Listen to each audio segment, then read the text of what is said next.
She's a trooper. She's very brave. A Texas nurse continues her fight against Ebola here in Maryland. Meanwhile, state officials outline how they're preventing the virus from spreading.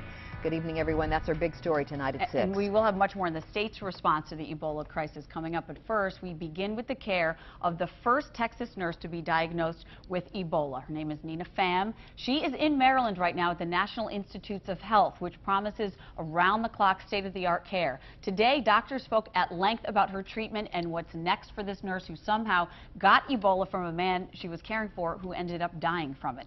11 News reporter George Lettuce is live in Bethesda tonight at NIH. With more. George. Well, Kate, somewhere in this building, Nina Pham is in a high-level containment area fighting for her life.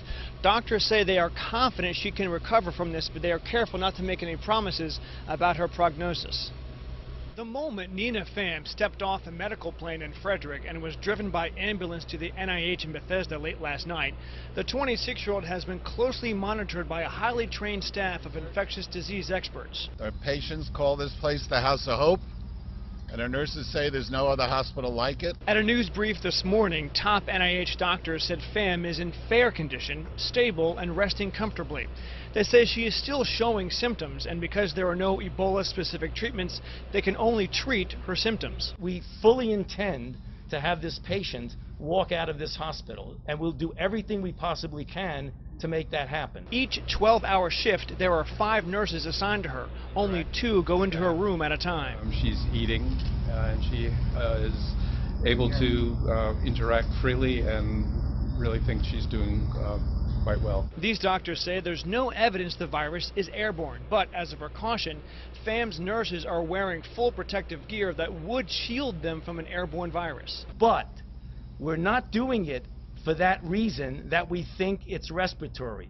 We don't. We're doing that for complete covering so that there is no part of our doctors, nurses, or technicians' body that is exposed when they go in and see the patient. NIH is a research hospital, and part of the goal here is to also learn more about the virus. All of us have been up all night. We haven't learned a lot about the virus yet. We're taking care of the patient. A patient unlike any other, in a place unlike any other. We've never billed a patient for anything. We will travel them here if they need money. We will house them or their family when they're here for free. The public pays $402 million a year to run this hospital through the generosity of the taxes. Dr. Anthony Fauci danced around the question of why Thomas Eric Duncan, the patient whom Pham contracted Ebola, wasn't transferred to NIH right away. We stood ready to accept the patient. When we were asked to accept the patient, we accepted the patient. I cannot answer why. And right now, officials here don't have a timetable for how long Nina Pham may be a patient here at NIH. We're live in Bethesda. George Lettuce, WBAL, TV 11 News. Thank you, George. Governor Martin O'Malley addressed what the state of Maryland is doing right now to help prevent Ebola cases. At a news conference this morning, the governor stressed the importance of flu shots in order to cut down the amount of false alarms in the coming months. To everyone who is listening, get your flu shot. We're heading into flu season, and the fewer people in Maryland that come down with the flu, the fewer false positives we'll have to run down as we contain and isolate and stop any spread of Ebola here.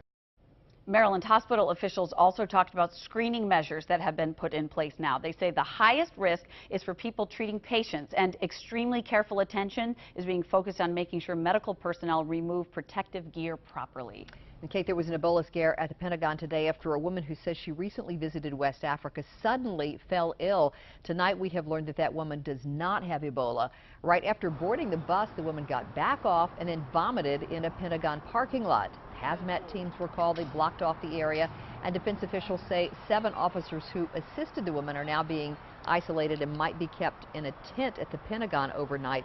The woman has been taken to a Virginia hospital. She was placed in isolation, but as we said, health officials confirmed a little while ago that the woman does not have Ebola. President Obama is appointing a new advisor to head up the Fed's response to the Ebola crisis. Former Chief of Staff to Vice President Joe Biden, Ron Klain, will serve in that role. Klain's been out of government since leaving Biden's office during the first term. The White House says that Klain would report to National Security Advisor Susan Rice and to Homeland Security and Counterterrorism Advisor Lisa Monaco. You can learn more about the Ebola virus, how it spreads, and who has it. Follow updates on WBALTV.com or our mobile app. You can just click on Medical Alert.